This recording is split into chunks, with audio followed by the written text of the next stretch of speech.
Hola, buen día. Mi nombre es Valeria Mata. Grupo 2 sobre mi producto integrador de aprendizaje que trata sobre nocardia asteroides. Primeramente vamos a leer un caso clínico que va de la siguiente manera. Femenina de 40 años, con lupus eritematoso sistémico y en tratamiento con glucocorticoides. Acude a consulta al hospital universitario por tos, dificultad para respirar, pérdida de peso y fiebre. Refiere que los síntomas comenzaron hace 5 días. A la exploración física se encuentra una temperatura de 38.5 grados Celsius. Se toma una radiografía de tórax con abscesos pulmonares y se hace un cultivo que al observarse en el microscopio óptico se detectan bacilos filamentosos ácido alcohol resistentes, débiles e hifas aéreas. Los datos más relevantes los podemos ver subrayados y, aunque ya sabemos que se trata de una enfermedad pulmonar por nocardia asteroides, me gustaría hacer un diagnóstico diferencial. A simple vista se podría llegar a confundir con los signos y síntomas al ser inespecíficos y los más comunes de compromiso pulmonar, con un caso de tuberculosis pulmonar por Mycobacterium tuberculosis. Pero al ver los resultados del cultivo de una muestra de esputo, se aislaron bacilos ácido alcohol resistentes débiles y Mycobacterium tuberculosis es ácido alcohol resistente fuerte. Y también este ácido alcohol resistente es una característica útil para distinguir a las nocardias de microorganismos morfológicamente similares, como lo es la actinomyces, que es un bacilo gram positivo, igual que nocardia, y en sus colonias observamos estructuras semejantes en formas a las hifas de los hongos, de igual manera que nocardia. Bueno, ahora vamos a hablar un poco sobre su epidemiología. Las infecciones por nocardia son exógenas. Esto quiere decir que son causadas por microorganismos que normalmente no forman parte de nuestra población bacteriana normal. Es ubicuo en suelos ricos en materia orgánica.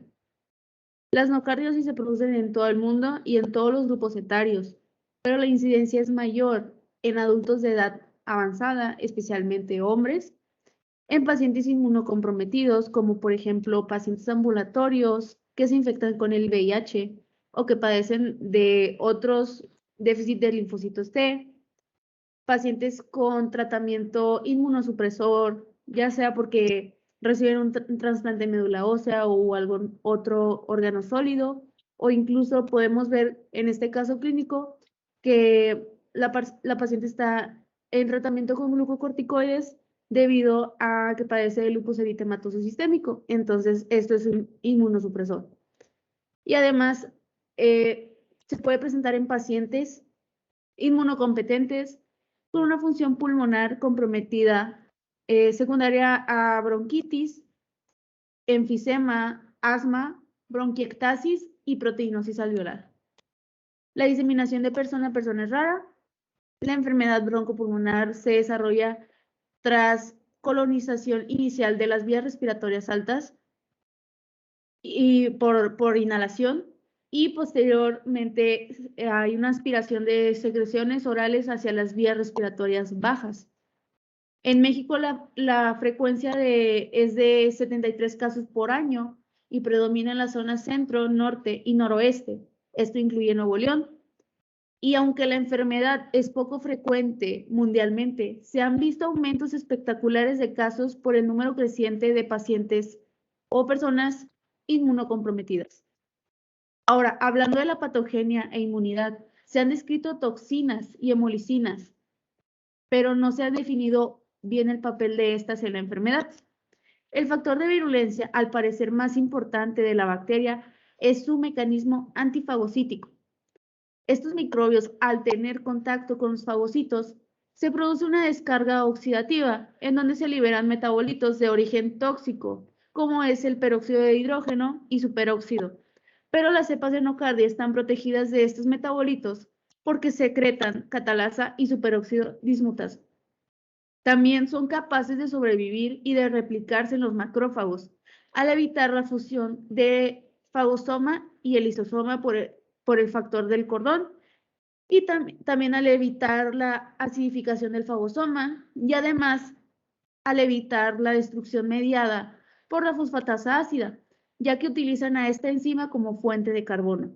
Ahora quiero recalcar que al evitar la fusión del fagosoma y el lisosoma, los macrófagos infectados, al no poder combatir la infección, llaman a otras células del sistema inmune, como lo son los neutrófilos.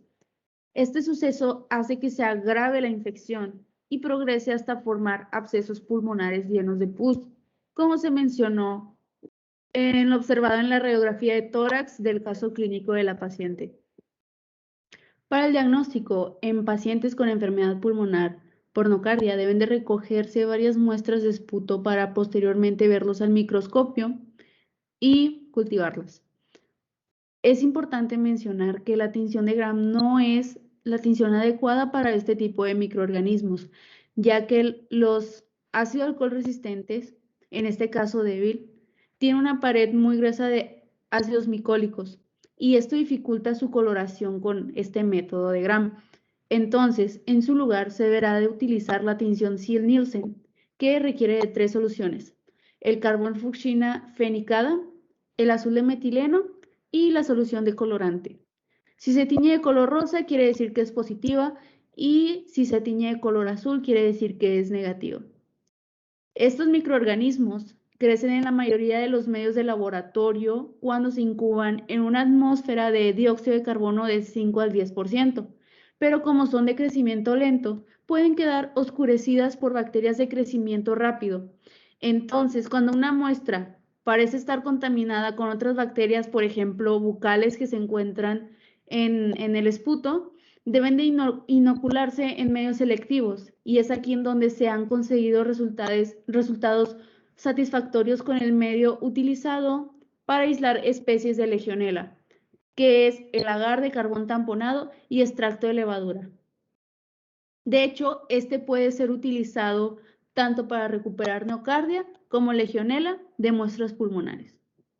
Nocardia crece en ocasiones en medios usados para aislar micobacterias y hongos. Sin embargo, este método es menos fiable que los medios bacterianos especiales.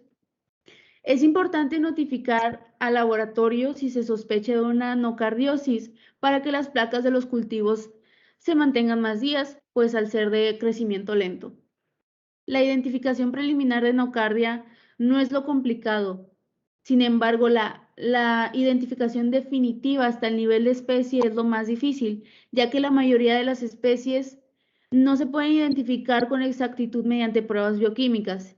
Y es aquí en donde se exige el análisis molecular de genes de ácido ribonucleico ribosómico y de genes constitutivos, o bien se utiliza la espectrometría de masas, que esta es una técnica de determinación estructural que permite estudiar la distribución de las moléculas de una sustancia en función de su masa.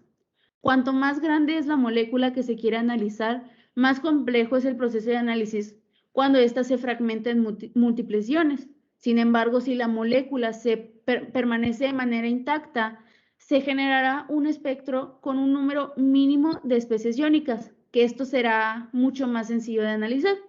De ahí su gran éxito en la microbiología clínica.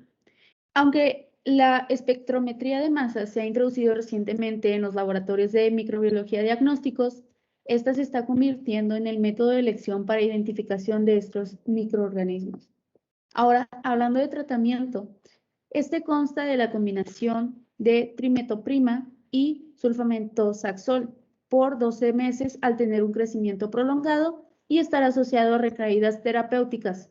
Pero antes de darlo, debemos de realizar las pruebas de sensibilidad antimicrobianas.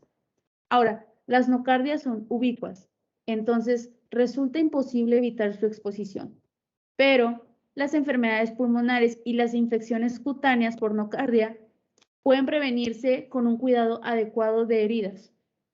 Además, las complicaciones por su diseminación pueden ser menores si se hace un diagnóstico diferencial en pacientes inmunocomprometidos y si se trata con tiempo. Muchas gracias por su atención y esto es todo de mi parte.